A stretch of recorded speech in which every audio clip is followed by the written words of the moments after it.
Welcome to Don't Fear the Weight podcast with your host Vicky Masita, bringing together science and personal experience. Hi guys, and welcome to the next episode of Don't Fear the Weight with me, the Mighty Midget. No, I'm going to scrap the Mighty Midget. I don't like it. I'm not using it again. It is the Tiny Titan. Always will be. So there. Okay, me, the Tiny Titan host, Vicky Masita, and today I have with me a very good friend and colleague at TRA Performance Education, Mr. Paul Rimmer. Hello, sir. How are you? I'm good, thank you. I'm good. Thank you for having me on. So yeah, it's a bit of a weird experience, just us not talking nonsense. So, I know. It's going to be try and stay on point today, and not get too distracted. But we like talking nonsense. We do actually like talking nonsense, especially with your beard being that long. I think it's gone out of control. Too busy to get a haircut and beard trim these days. So you see, I was nicely trimmed this morning, so I take care of myself, especially when we're going live on YouTube. You need to have a nice fresh shave. I'm just trying to outdo Lee Bell. Yes, that is true. He did look like Wolverine the other day, which was very funny, but only in like the scruffy sense, not the actual like Hugh Jackman sense, obviously. Yeah. Anywho, moving swiftly on. Right. So tell the listeners a little bit about yourself, where you've come from, who you've dated in the past. No, don't do that. But you know, where you come from, what your background is, that kind of thing. Okay. So, started off, always been quite sporty, lifted a few weights from time to time, decided to go and do a degree in something related to it. So my undergraduate degree was in health and exercise nutrition. From that point, decided to then go and do a master's. Wasn't really sure what I was going to do, so ended up doing a master's in sports injury and rehabilitation, basically because they'd have me and most of the other course spaces were full up. So that was a bit of a segue. So nutrition, metabolism was my sort of main passion. And then from that, went on and did a PhD in healthcare sciences down in lovely Cardiff.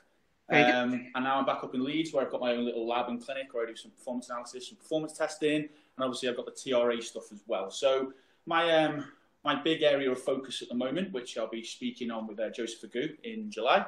Well, not with him, but he's doing something for hypertrophy. But in the morning, I'm going to do a little warm-up slot, get the crowd going, hopefully. Interesting enough today. On just a little bit about metabolic adaptation, some of the sort of ideas around that, and you know, things to watch out for, how to track and monitor it for with clients and athletes and stuff as well. Okay, perfect.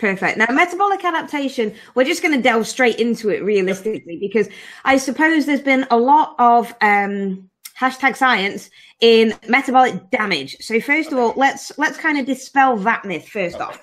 Okay, so metabolic adaptation, I'm going to stumble over my words today because metabolic adaptation just doesn't flow off the tongue. So metabolic adaptation is a thing, okay? It's basically how your body responds to changes in energy intake. So that can be both increases and decreases in it.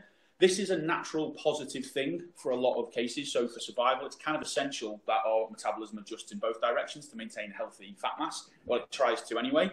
So it's not so much a damage, it's actually a normal adaptation as well. So metabolic damage isn't really a thing as such. You know, what a lot of people consider as metabolic damage, like reductions in metabolic rate, rest in metabolic rate, basal metabolic rate, are actually just normal physiological adaptations which have kept us, you know, surviving through famine and low food periods and stuff like that as well. So yeah, metabolic damage isn't really a thing as such. It's more metabolic adaptation, which is a completely normal process, and it's actually the opposite of damage. It's our metabolism working perfectly well and doing us a massive favour.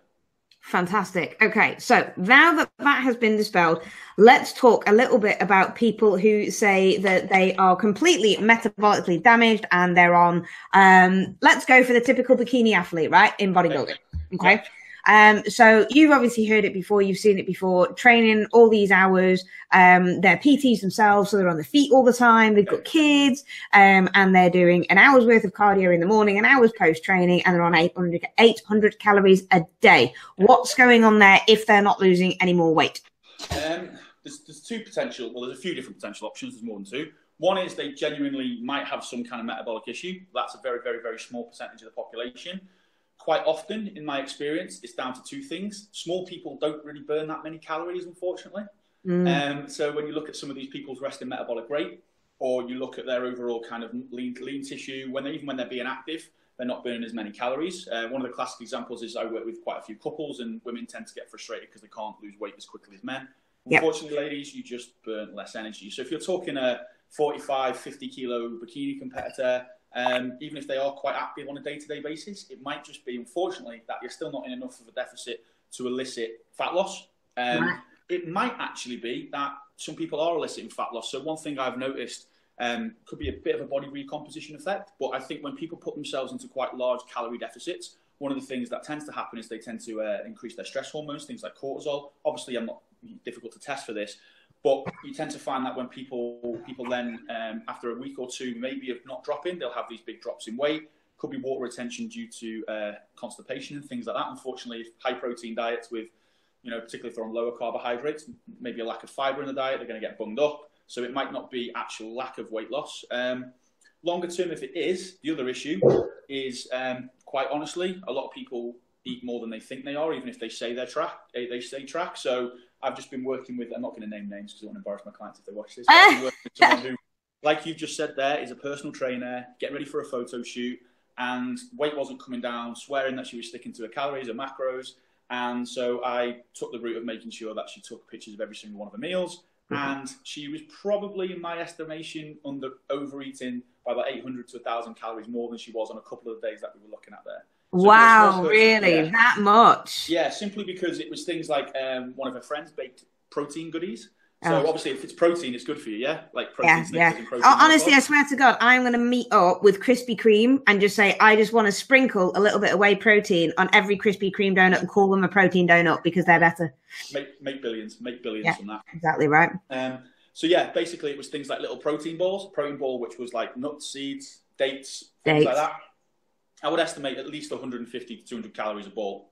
4 of them, and that's pulling you out.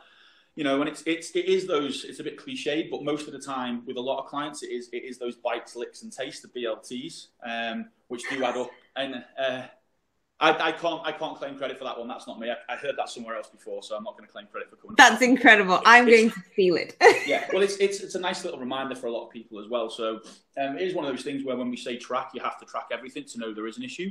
I'm a big testing kind of person, so in my lab I've got access to bloods and stuff as well. So if I do suspect people have issues, then I'm getting, in the process, it's going to arrive this week and get my own RMR tester. So for Joseph and my day, I'm going to actually get some original data because I'm working with some clients through their contest prep at the moment. So I'm going to look at their RMR adaptations because there's very little stuff out there in terms of physique competitors, particularly. Sure. So going to get that as well. So what I do is I'm a believer in testing. So if someone does have an issue or a potential issue, we can look at getting things like bloods pulled. I wouldn't recommend that as a first sort of port of call, really. I think, usually, I'd say, like I said, a vast majority of the times it is things like people just aren't compensating as much, aren't accounting for the amount of food they're eating, or they aren't expending as much as they think they are. But again, it just gives me tools to a lot of the time just say, actually, you are perfectly normal. Although I have come across 1 or 2 clients who definitely do have had some form of issue. Unfortunately for those guys, it can be triggered by, they can have a perfectly normal functioning metabolism when they're in like normal kind of calorie intake maintenance, say, or slightly over maintenance if they're an off-season bodybuilder. Second, they start dieting for some reason, it can initiate a bit of dieting stress. So aggressive deficits in particular might trigger it for some people, but again, without testing, you just don't really know those things. So, some people just can drop weight dead linearly, or they might have these little plateaus, whereas others, it is very difficult. And unfortunately, it is just one of those things for a lot of people. You just have to dig a little bit deeper, I'm afraid. And weight loss isn't easy. The example I always give is if we consider that a pound of fat is around about 3,500 calories, give or take. I know the scientists out there are going, it's not exactly the same as that, I know. But for the sake of argument, we'll call it that. Yeah. That means to lose 2 pounds a week, which is a healthy rate of weight loss, that's 7,000 calories, which is a 1,000 calorie deficit a day. If you're a small bikini competitor who maintains on 1,500, 1,700 calories, and you're having to, do that through cardio and exercise, that's a lot of expenditure. It's a lot. That is those 2 hours in the gym. That is that 800, 900 calories to get that 2 pounds a week.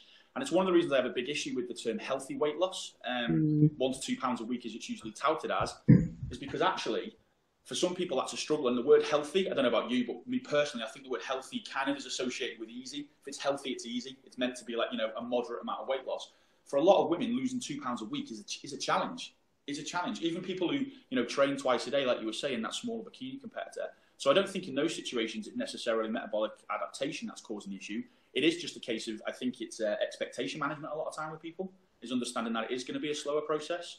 And it's not like your metabolism is ever going to adapt to the point, if you've got a normal functioning metabolism, where it's actually going to stop weight loss. It might slow rate slightly, but actually, again, it's never going to really be your basal metabolic rate. That's the problem. It's not going to be like your resting metabolic rate is what drops. It's usually your non-resting energy expenditure stuff.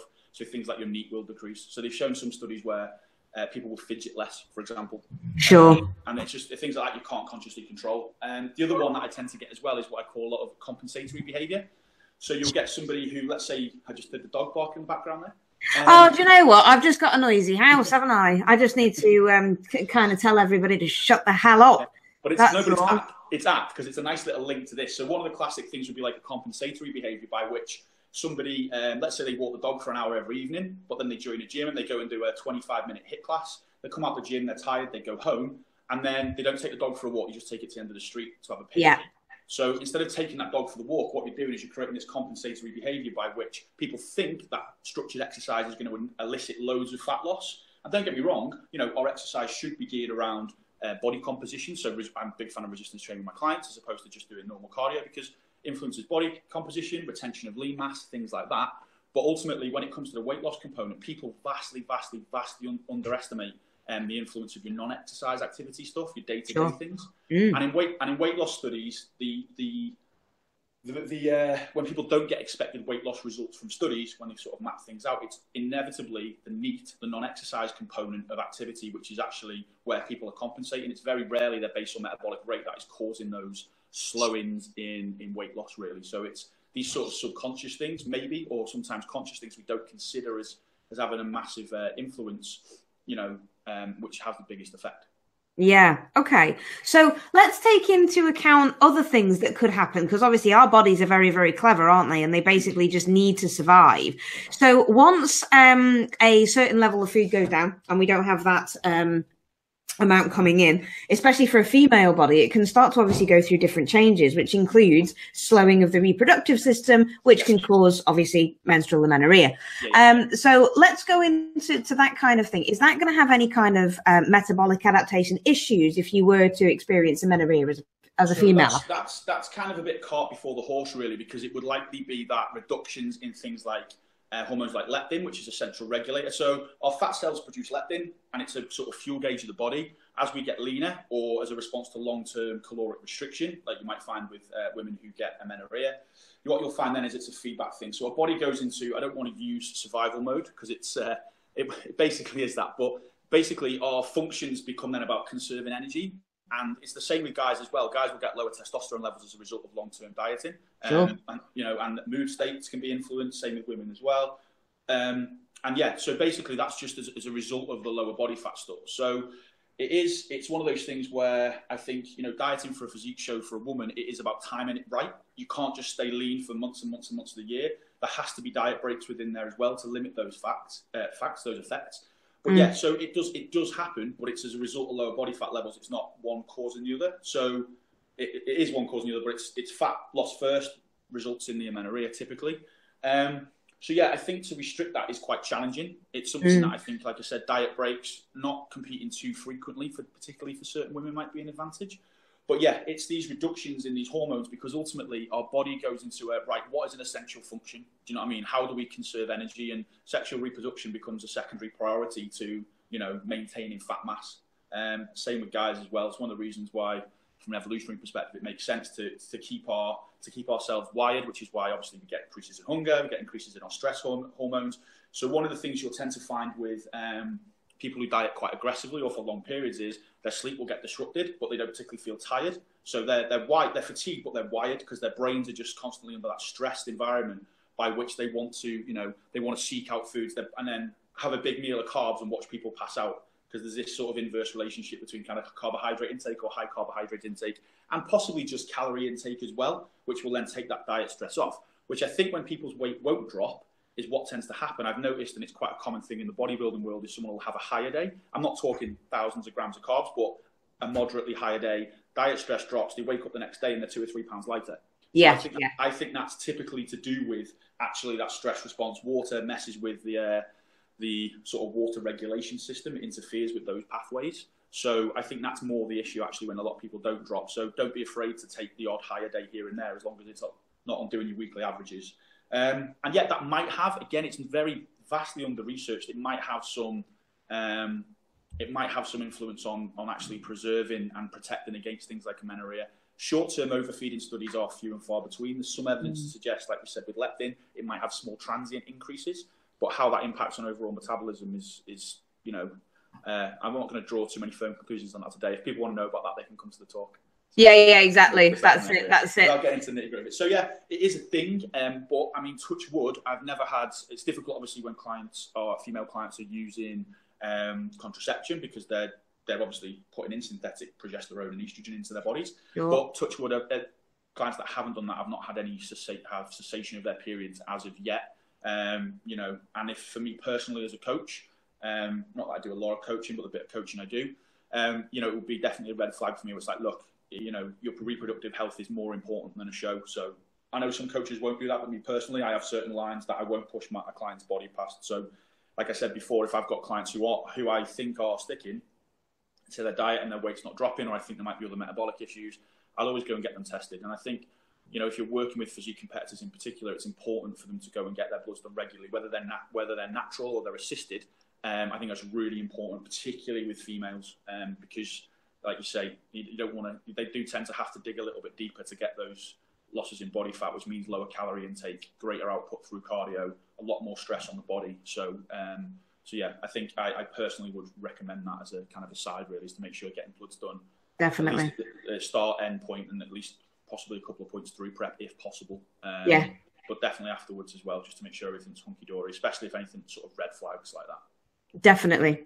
I completely agree as well.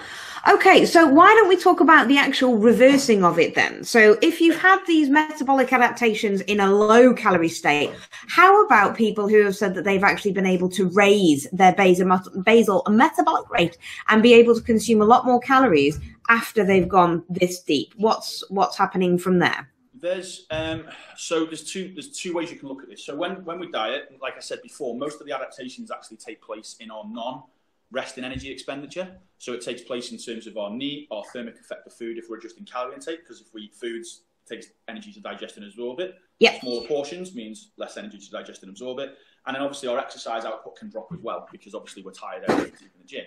In terms of basal metabolic rate, we can get quite large reductions in basal metabolic rate. But again, it tends to depend on the individual. If you look at some studies, so the ones that in bodybuilders, you tend to get, there's one study which is like the gentleman that was in the study, it was a case study, had like 1,000 calorie reduction in his basal metabolic rate in the first 13 weeks of diet, and that's huge. Massive. So that might be a measurement error though. So there's always things like that we need to consider. Other studies have shown that that's not necessarily been the case, but it seems to be it's the aggressiveness of diet that I would theorize is the most important factor. So if you're dieting in a deficit of over 1,000 calories a day, from other studies, that's where you're likely to get these larger reductions in BMR. So still quite a large deficit. Sure. Again, though, when it comes to the reversing out of that, there's two schools of thought. So obviously, if you've been in a huge deficit, you can reduce your deficit slowly over time. But ultimately, your metabolism is governed by leptin. Yeah. Right? So in order for your basal metabolic rate to recover, you need to start increasing your fat mass. Because indeed, yeah. Fat mass is what determines leptin secretion. So actually, if you're in a huge deficit and you're just reducing that deficit slowly, your body's still recognizing it's in a deficit. Yeah. So me personally, even if your BMR was here and then it's dropped and you're here, you still want to bring that up a little bit quicker. So I don't buy into this adding in 50 to 100 calories a week after a show. No, got that. Particularly for physique competitors, simply because all that's going to happen is it's just prolonging the deficit of the diet. On the other side of the spectrum, yes, overweight people do tend to have faster metabolisms than leaner people, because although it's easier in the modern day environment to override, there's a certain threshold in terms of body fatness, which is also detrimental to our health as well. So yes, it can increase, but how much you can do that independently of increases in muscle size, I very much doubt. You tend to find a lot of these people who can eat 5,000, 6,000 calories a day. They tend to pack a ton of muscle, and they also tend to be very active as well. So I do think you can increase your basal metabolic rate, but actually when you think about what your basal metabolic rate is, which is just things like organ function at rest, even muscle mass isn't contributing massively to that because your muscles aren't working at the time. It's only then when you start moving around. So that's why muscle mass combined with activity is going to have a much more profound effect on your overall daily expenditure than just having a ton of muscle and being sat there all day. I know much bigger bodybuilders, for example, who really struggle to get the food volume in to support muscle growth, just try and be as unactive or inactive as possible because they actually physically, to get the food volume relative, if they start moving about, the amount of energy it is to just lug their frames around all day is quite difficult. So I think from the reverse dieting thing, I think there's evidence that we know metabolic adaptation takes place in terms of our resting metabolic rate. The extent to which that takes place is going to be quite individual. And like I said, we'll discuss that on the day. However, what I would do personally, if I was working with someone after a show, is I would take them up to around their previous maintenance calories without obviously the extra activity. And then we monitor. If they start gaining body fat rapidly, then either, again, they're overeating massively, or there's the potential as a metabolic adaptation there. So what we do then is we just reduce their calories until things level out. And then over time, we can then increase them as they go deeper into their off-season. The other thing as well, though, is that increased body fatness is going to be an advantage in an off-season anyway. So I want to if I've got clients who've got a 6-7 month off-season before they start a competition season, I don't want them in a deficit for as long as possible, and then getting a bit fluffy isn't going to be an issue because it's going to help their bodies recover better, not just in terms of their basal metabolic rate, but things like their sex hormones, stuff that's going to help promote a more anabolic muscle building environment. The real question then is what you do with weight loss clients, because obviously once they've lost the weight, you don't want to come back out. So I think diet breaks might be an effective strategy for that. I know guys like Eric Helms and people like that are big fans of this sort of diet breaking and things. Sure. Again, there's some evidence to suggest that, smaller diet breaks. And the one thing you need to look at with a lot of these studies, when it talks about metabolic adaptations, there's so much variation in there. You get people dieting on 800 calories, you get very little amount of metabolic adaptation. You get some, like the TV show Biggest Loser. There was a big study done on those competitors. It was like 2 years later as well, wasn't it?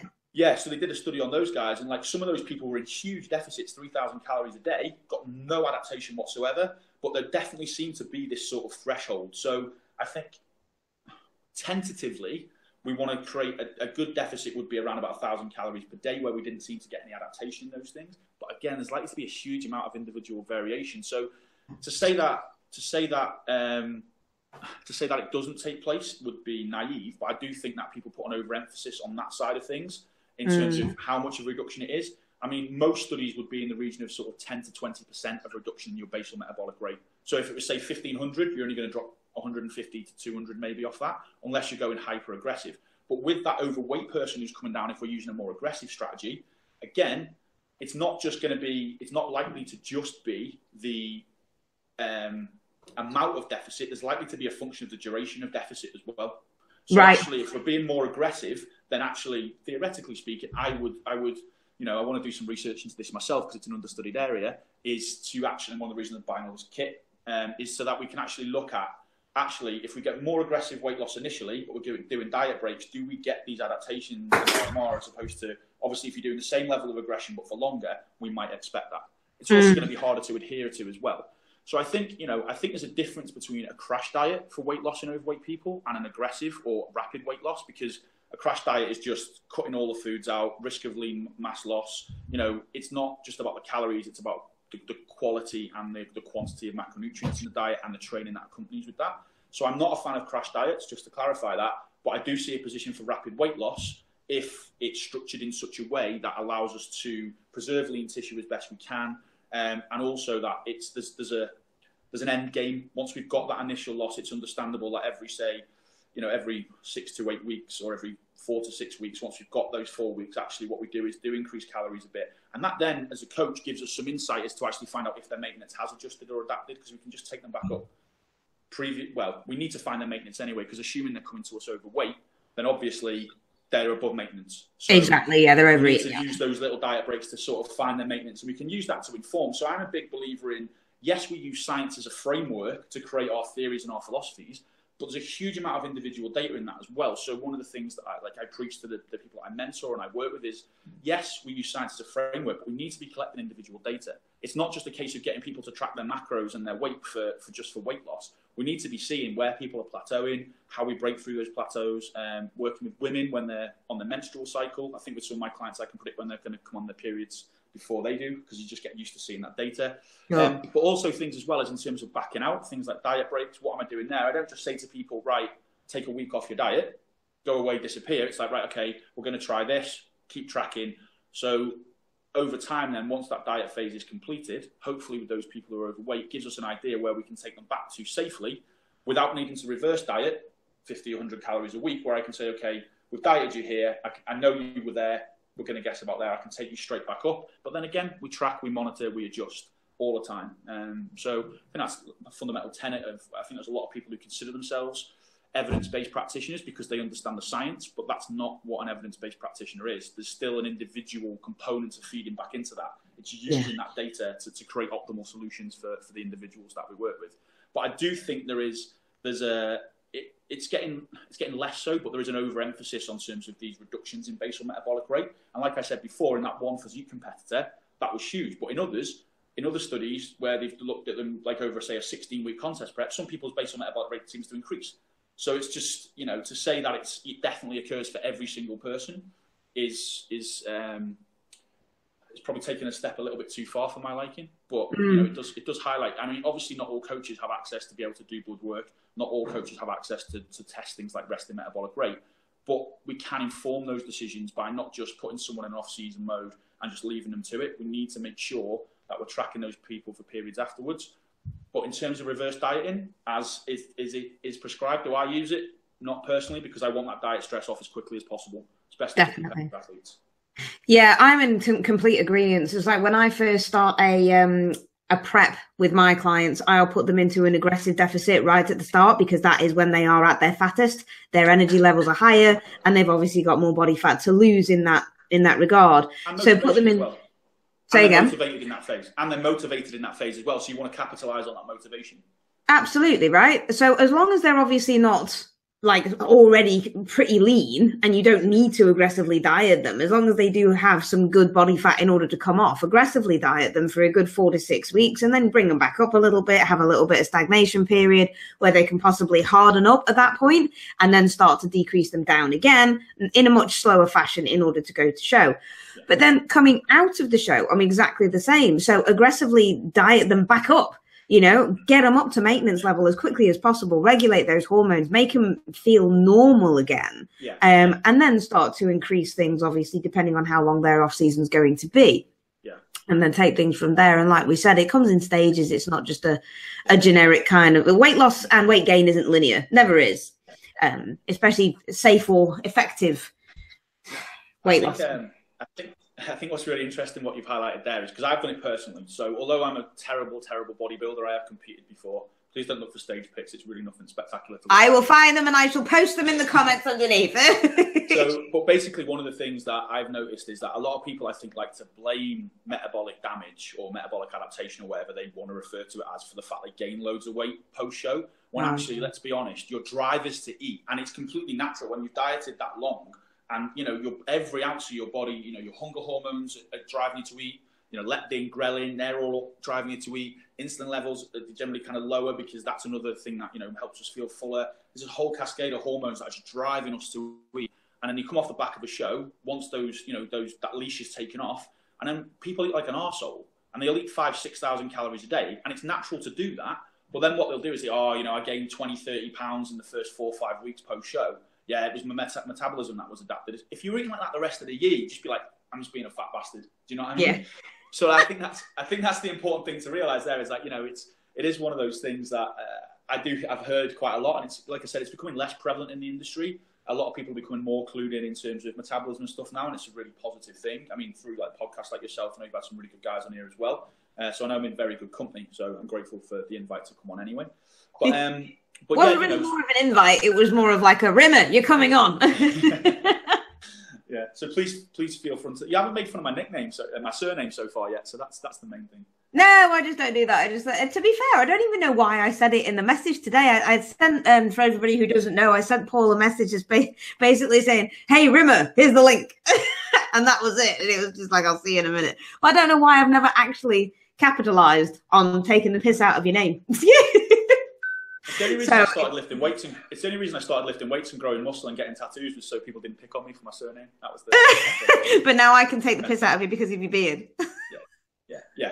Anything but the name. Anything but the name.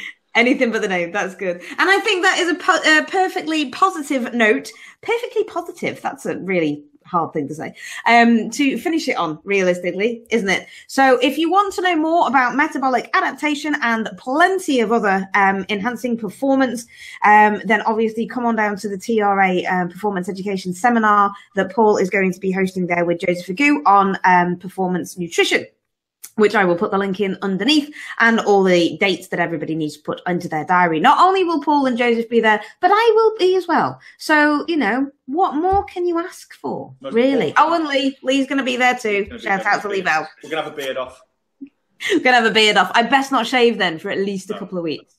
Definitely. So that'll be all right. So, Paul, tell everybody where people can find you and harass you and take the piss out of your name and so on and so forth.